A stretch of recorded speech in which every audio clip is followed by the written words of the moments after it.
What is going on right now is interesting and disturbing, to say the least, because the U.S. is going on strike. We are seeing tens of thousands, hundreds of thousands of people are going on strike at this time. The concern, though, is that millions of people are going to be impacted. So today I want to break down who's going on strike, why we're seeing issues with hotels, with airlines, with ports. We are going to have a massive problem if all these people are allowed to go on strike. So I'm going to break down what's going on, why this is happening at this time, what we see coming out of this, and how this is going to impact people like you and I. So all I ask is one thing, takes 2 seconds. Go ahead, hit that like button if you enjoyed today's updates. And now let's begin.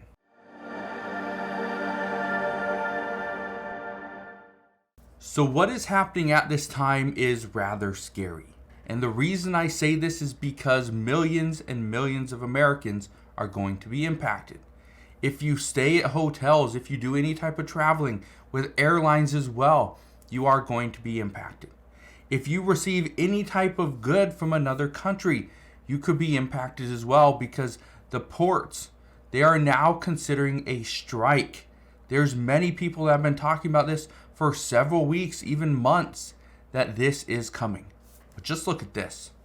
It says United Airlines flight attendants say they're ready to go on strike. It says almost all unions voting members approved the measure. That was from a few days ago.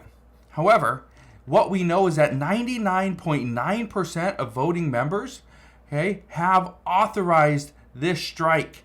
99.99% authorized the strike if talks do not improve. If they don't reach an impasse, they will strike. That is how serious this has gotten. Now, it doesn't stop there. Look at this. More than 17,000 AT&T workers strike over unfair labor practice by company. So the strike started on August 16th over firms' delays in bargaining a new contract since the process began in June. What we do know is that we have seen issues. It says the workers, technicians, customer service representatives, and others who install, maintain, and support AT&T's network have been on strike since September 16th, since the 16th of August in Alabama, Florida, Georgia, Kentucky, Louisiana, Mississippi, North Carolina, South Carolina, and Tennessee.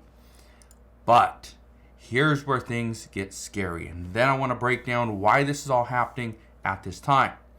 It says East Coast, Gulf Coast port strike fears grow as key longshoremen labor union meetings begin. Let's read the key points here. Keep in mind, this article right here is from today. Here are the key points.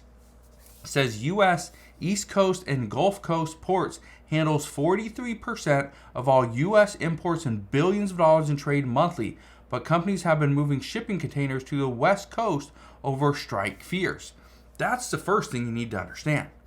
It goes from the East Coast, now companies are shipping stuff to the West Coast because they're concerned about a potential strike. But here's the issue there. You move everything from the East Coast over to the West Coast. Guess what? It still has to be sent back to the East Coast. So that still means that all those products, all billions of dollars in inventory that is coming into the U.S. has to go back to the East Coast. That means we have another cost that we have to add to it, which additionally means more inflation, more costs. That's the issue. Then on top of that, what about when these West Coasts get, these workers are overworked, right?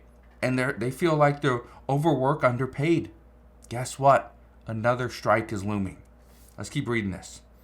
It says critical talks between the labor union representing workers, the ILA, and ports management broke down over the summer, with automation a key sticking point. And this is a big issue. It's not just for the ports. It's not just for AT&T. It's not just for the airlines. Automation's the issue. Keep in mind, back in 2020, 2021, we saw millions of people lose their jobs. Millions of people were out of work. But what came from that wasn't that they all came back to work eventually. No. What happened was businesses realized they didn't need all these workers because they could automate much of the tasks that they did. For instance, there's hotels that you don't even have to go to a receptionist to check in. No, and this is the same thing in like Las Vegas as well, where you can go into a hotel, you've already somewhat checked in, right? They know you're coming, you have your reservation, you go to a little kiosk, you put in your ID, right? They take a picture of your face, they spit out a couple keys, and off you go, right? That's exactly what's happening. There's a hotel in New York, it's like a Yodel, I think, or Yotel, something like that. But anyway, there's many hotels around the world that are doing this. So for people like, this story says make them pay. Thousands of Hilton, Hyatt, Marriott hotel workers on strike across the U.S. But why? They were on strike, even here in Seattle, Washington. They were on strike this past weekend during Labor Day. Now, eventually, I believe they all came back to work. But what they're fighting for is, number one, better benefits, higher wages. But here's the other thing. They say, we are the reason why the hotel is open 24/7. We are everything for the hotel to be a business today. The biggest issue, though, and why people from hotels are striking, is because during the pandemic, much of the staff was cut. People like guest services cut, housekeeping cut, room service cut, right? But that was all cut because occupancy pretty much went to zero. But now occupancy has rebounded, it's bounced back. And so why aren't these companies hiring more employees? They're not hiring because they want to stay profitable. They're asking the employees that they did keep to take on an additional role, take on a new responsibility. That's what they're asking them to do. So do double the work, but get the same pay. That's why companies are extremely profitable today. But this isn't going to go on for long. Look at this one right here. It says union workers at Detroit Marathon Refinery go on strike. I'm telling you, these strikes aren't going to stop. They're going to continue. Look at this one right here. Boeing faces strike of about 32,000 workers. It says the International Association of Machinists union's contract with Boeing expires on September 12th. It's in 8 days. Look at this one as well. UB resident physicians strike for better pay, better benefits. Yeah. People are going on strike. Okay? We are going to see this. This is not going to stop. But why? Why are we here? We are seeing all these strikes simply because workers want to be treated fairly. That's what they want. They want to be paid more for the work that they're doing. Okay? They want better benefits. Again, one of the incentives for doing the work that they're doing. They're not taking days off. Some want paid days off. Great. They want to be paid. They want to be compensated. They want to feel like they are worth something to the employer. That's what they want.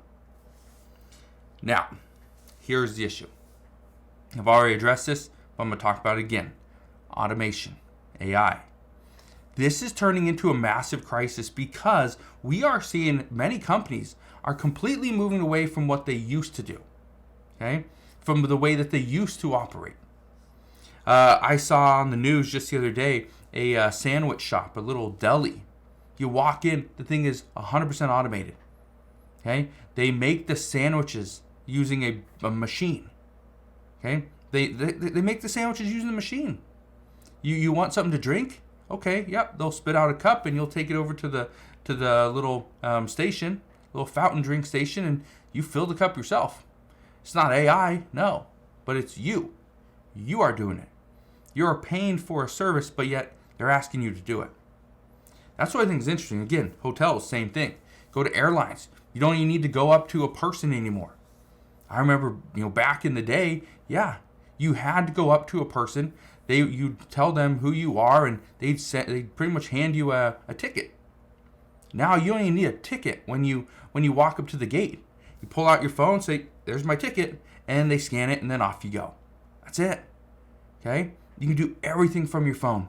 You don't need people now.